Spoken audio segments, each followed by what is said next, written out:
fahasalamana. Fandaharana momba ny fahasalamana iarahanao mizoky andro mampifaly sy Dr Manitra Rakotoarivony isan'andro eto amin'ny fahitalavitra MBS. Ny fahasalamana.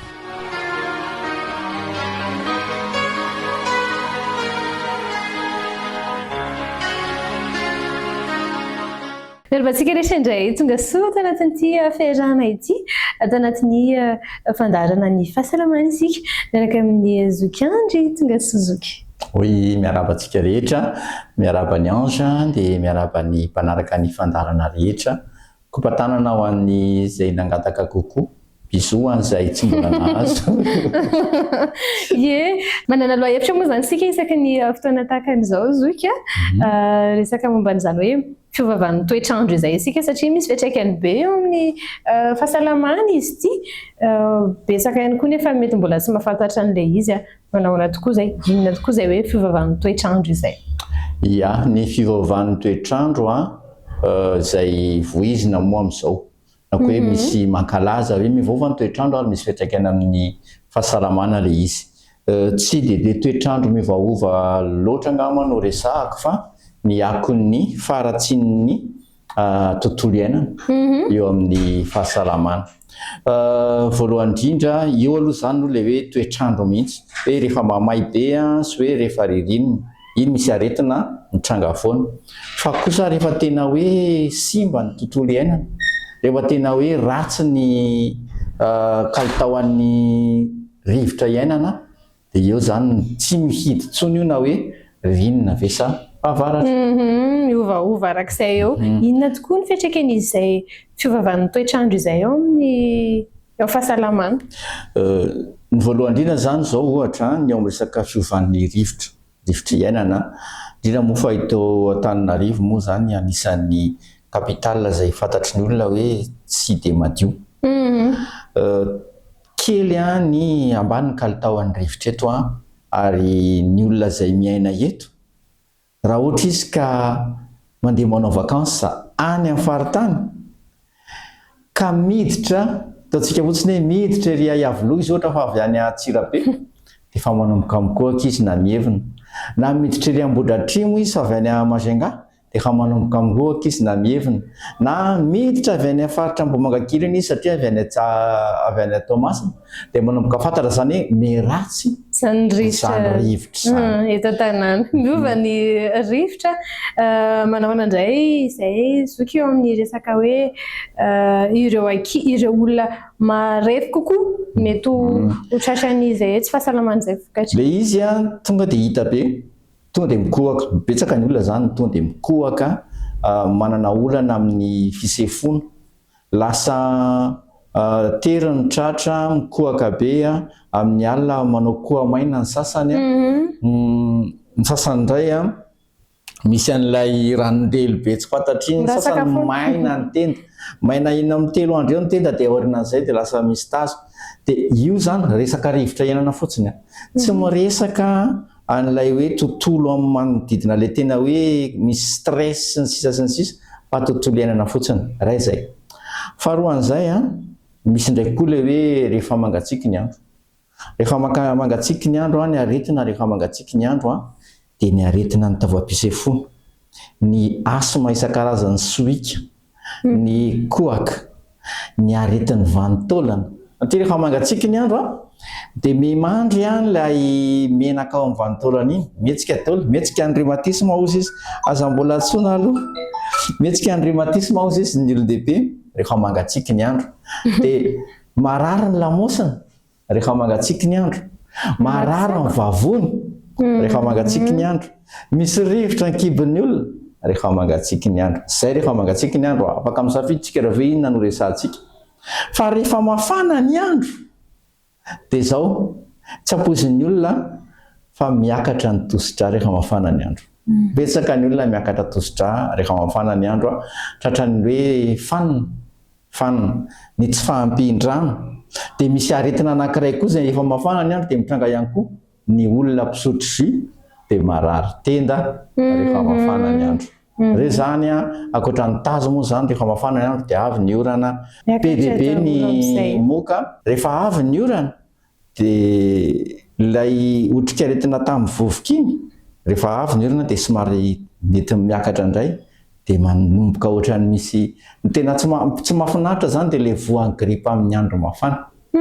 Izy zany tsy matsiro. Tsaiky inona amin'izay zany no resahantsika. Andao isika zoky resaka ilay hoe famanina tokoa zany lasa ireo olona tia zavatra mangatsiaka rehefa mivoatra an'izay ny andro dia manao ataky amin'izay ilay aretina. Ny fahazarantsika dia ohatrany hoe sambatra izay misotro zavatra glasé rehefa mafana ny andro. Ohatrany hoe mampitomboky radim-piainana zany, ohatrany dia mpanan-karena rehefa misotro zavatra glasé rehefa mafana ny andro. Fa tsy fantatry ntsika ny ankamaroantsika dia izao tsy natao hihinana glasy ny Afrikana. Ny taovantsika Afrikana zany tsy compatible amin'ny fiainana lanezy, glasy, tsy mety. Dia nefitsika tia an'izay. Dia ny zavatra mangatsiaka rehefa tonga amin'ny tenda, indrindra ho an'ny olona misy allergie, misy olona nge tonga dia eo no eo à l'instant tonga dia mikatonao dia vita izay dia mikohaka amin'izay dia mihetsika ny soika sy ny sisa. Misy olona raha vao mihinana zavatra mamy izy dia mihena ny hery fiarovany dia marary izy. Alaivo an-tsaina amin'izay zany hoe sady hihinana zavatra mamy mihinana glasy. Tsy natao hihinana glasy ny taovantsika Afrikana. Zany hoe tsy midika ho fatytsika raha vao mihinana ny azo ampovoan'ny saha. Fa tsy compatible zany tsika, tsy natao an'izay, tsy tsotry ny olona ny Alaska, tsotry ny olona reo nordika le hoe tandrefana fotsifotsy be reo tsotry an'izay tsika. Eny rehefa resaka an'izay ansika zoky resaka sakafo tsy azo hohanina fa ndao ary roso amin'ilay hoe sakafo tokony hohanina zany rehefa amin'ny fotoana hoe miovaova izay ny toetrandro. Rehefa mangatsiaka ny andro aloha zany dia tsara ny mihinana sakafo mafana. Betsaka ny mpiasa no mitondra sakafo rehefa mandeha miasa. Dia rehefa avy eo ilay sakafo mangatsiaka dia rehefa ela dia marary vavony izy. Fa tokony sakafo mafana foana no hohanina rehefa ririnina zay. Rehefa ririnina ihany koa dia mila misotro rano. Heverintsika mantsy raha vao misotro rano tsika dia lasa pipina dia mifofoana amin'ny alina. Tsy izay. Rehefa mangatsiaka ny andro dia aparitaky ny vatantsika amin'ny vatantsika ny rano mba hahatonga antsika hafana. Dia rehefa ohatrany hoe système de réchauffement sy refroidissement ilay izy. Rehefa avy nampiasaina ilay rano dia avoaka any amin'ny fantsinamany zany. Mialatsiny amin'ilay teny mahitsy be. Dia tokony sakafo mafana. Faharoa tokony hihinana sakafo izay mampiakatra ny hery fiarovana rehefa mangatsiaka ny andro. Mihinana voankazo, mihinana trondro, mihinana légumes, mihinana zavatra rehetra natoraly rehefa mangatsiaka ny andro. Afaka mihinana voanjo koa rehefa mangatsiaka ny andro. Kokoa an'ilay namako komoriana ilay tena hoe tia voanjo be. Fa anisany mahitsikitsika ihany koa izy ity zoky anisany tenen'olona foana mantsy ilay hoe mangatsiaka ny sakafo dia hafanaina dia lasa miteraka aretim-bavony. Tsy misy idirany kely amin'ilay lohahevitrisika fa zoky afaka hamaly. Misy idirany ihany satria ny vary no isan'izay sakafo mora lo indrindra tompoko. Raha miteny hoe lo, mialatsiny ohatra manao fihetsiky docteur Manitra dia misy bakteria zay. Mora tratran'ny bakteria sy mampiroborobo ny bakteria ny vary rehefa mangatsiaka. Tsy fihinana mihitsy ny vary hafanaina. Raha tena azo atao zany. Fa raha tena tsisy azo atao kosa fa tena hoe io sisany misy, sasao ny vary. Alaivo ilay vary masaka iny dia sasao amin'ny rano mihitsy dia fiazana dia zay vao hafanaina ary tena asiana rano mangotraka mihitsy aloha zay vao ritra. Fa tsy hoe hafanafanaina. Fa sady efa misy bakteria no hafanafanainao miteraka an'ilay aretina vavony rehefa avy eo. Ary ny aretim-bavony indrindra fa ilay otrikaretina antsoina hoe Helicobacter pylori tsy misangy io tsy misangy io ary sarotra mitsabo an'io. Eny fa azo tsaboana ihany izy amin'ny naturo-pharma fa mandany vola sy mandany andro. Izay zany ilay izy anisany torohevitra kely efa niditra kely tao anatin'izay astuce izay isika da niditra ao anatin'izany ampandarana minute astuce.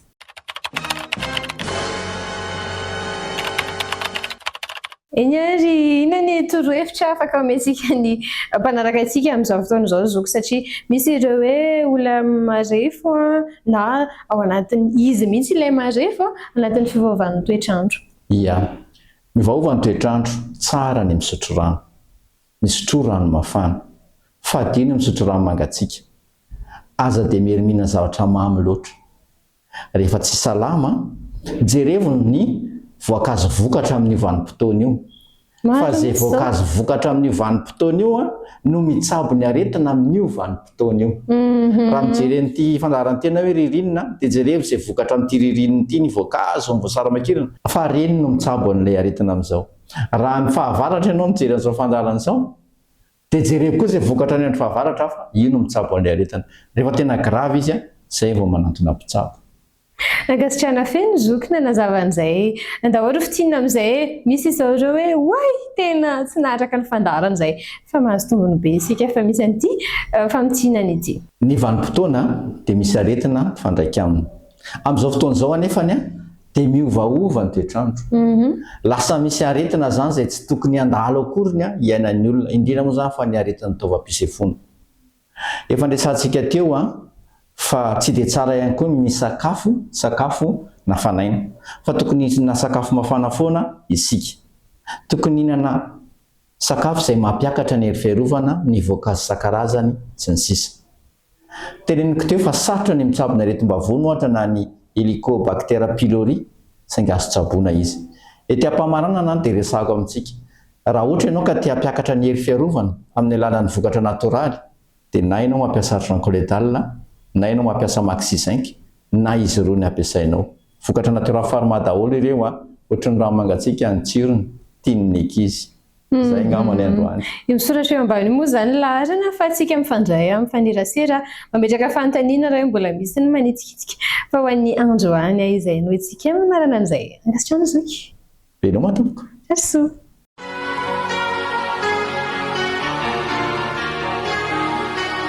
Ny fahasalamana.